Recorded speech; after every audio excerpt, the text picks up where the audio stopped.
Hi everyone, in today's video I'm going to be showing you this pastel portrait of Ivy the Greyhound. Now this is predominantly going to focus on some top tips for drawing black fur, but at the end of this video I'm going to be sharing my main biggest top tip and show you the most common mistake that can happen when drawing black fur and how you can avoid that to make your portrait more realistic. So with any portrait, I always start off with the eye first. This is where the emotion stems from. I do want to make sure that I've got that right before I even think about tackling any other fur element.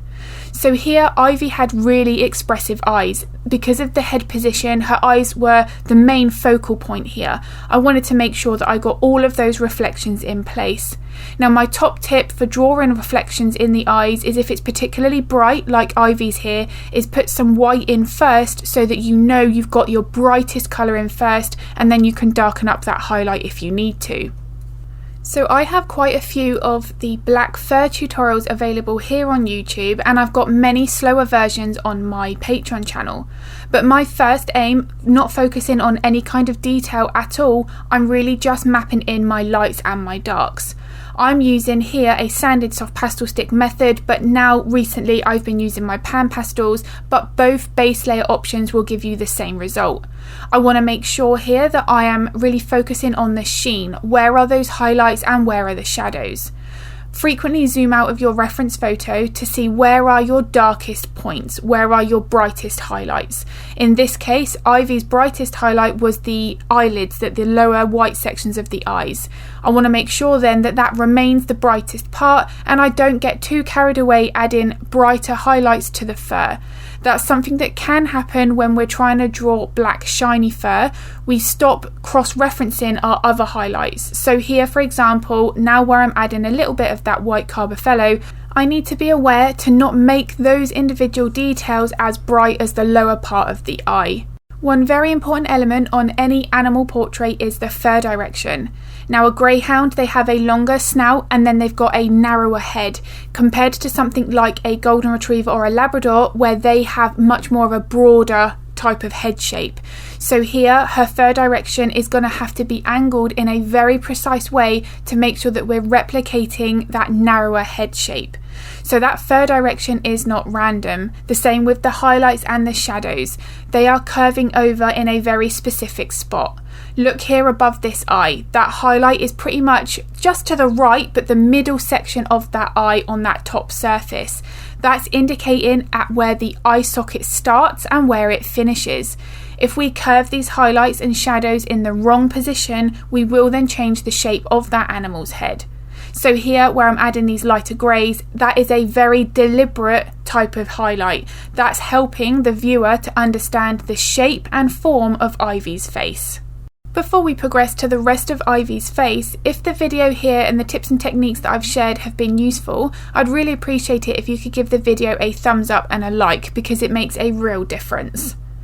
So here, notice how when I start to work between the eyes, I'm paying really close attention again to that fur direction. I'm building up my values. I'm working from dark to light. That's another big tip when working with black fur. This is going to help to build up so much more depth. Work with multiple layers. So here, I lose track of how many layers I add. It's somewhere between 10 to 15 layers. If you're layering and you've only got 2 or 3 layers and you're finding that the fur isn't as realistic, it doesn't have the amount of depth that you're after, it will be because there are not enough layers built up. If you imagine, this dog would have thousands and thousands of hairs in one tiny area. Now we don't want to be drawing every individual hair, I don't think that's necessary, but I do want to hint at that amount of texture. So in order to do that, we have to make sure that we are layering the right amount of layers in order to build up that type of realism. Now because this is such a massive part in building up that 3D shape of any portrait, this is something that I cover in depth extensively throughout all tutorials on Patreon. So at the moment I currently offer pastels and acrylic tutorials there. Most of them are in real time, and in the last few months I've been uploading everything with a voiceover while I'm drawing, so that every single detail, every layer, all the decisions I make are all explained, so they're very step by step. So if that's of interest, I will link my Patreon in the description below. I also have a Patreon library where you can see every single tutorial that's immediately available as soon as you sign up, so I will also pop that below as well. So back to the fur direction, because here on Ivy's face, being that slender type of build, I think this is a little bit more exaggerated. Notice here on the bridge of the nose how it all does start from the midline of the nose and then it goes from the left and then to the right.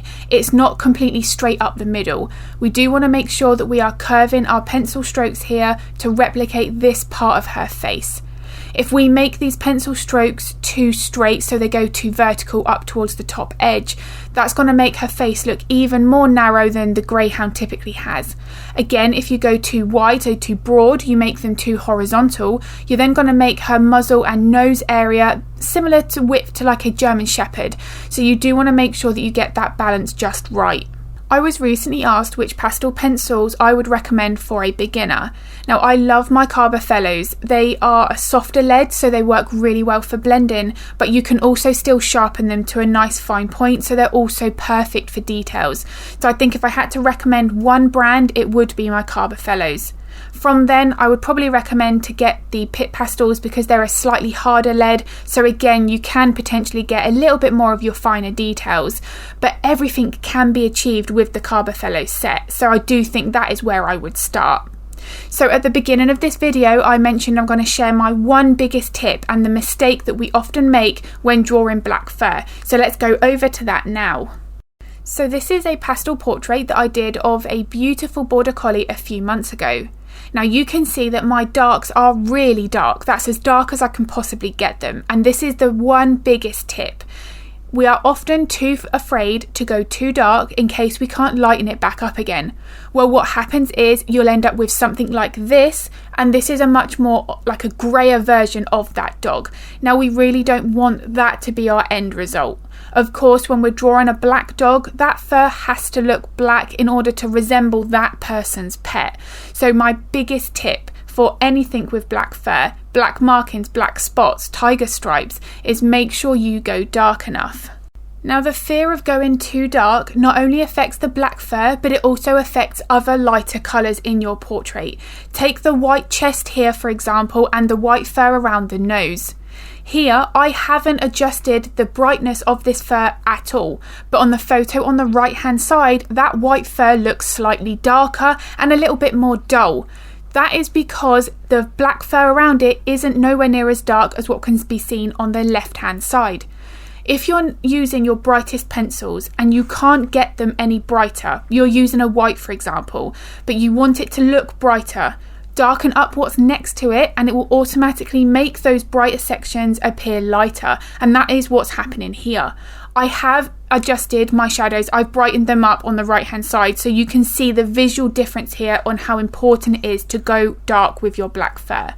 But here is a really good example with it just brings down the entire portrait. So the main benefit with pastels is we can layer lighter colours over our dark layers. If we do find we've accidentally gone too dark, which very rarely happens, but if you do find you've gone too dark, it really isn't a big deal. We can lighten that back up very easily. So I hope this video has been useful. If it was, as I say, I really appreciate it if you could give it a thumbs up. And if you want to get notified of future content, hit the subscribe and the bell button. I'm going to be uploading another video next week, but if you've got any art related questions in the meantime, feel free to pop them in the comments below. I'm more than happy to help if I can. As always, thank you so much for watching.